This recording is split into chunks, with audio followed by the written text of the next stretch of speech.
এ হলো আমাদের বাড়ির দৃশ্য। একদম বাড়ির অবস্থাটা দেখুন, খুবই করুণাদায়ক বাড়ির অবস্থা। বাড়িতে এখনো কি পরিমাণ পানি আছে দেখুন, ঘর থেকে সামান্য নামছে হবে। পরিস্থিতি খুবই খারাপ অবস্থায়। এই দেখুন আমাদের ঘরগুলা এখনো পানির নিচে, বাড়ির দৃশ্যগুলা দেখুন, পরিস্থিতি এই এখনো সিঁড়ি থেকে এখনো নামে নাই পানি। বাড়ির অবস্থা দেখুন।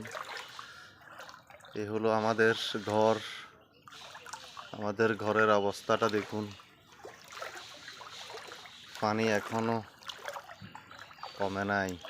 এই দেখুন আমাদের ঘরের পরিস্থিতিটা দেখুন।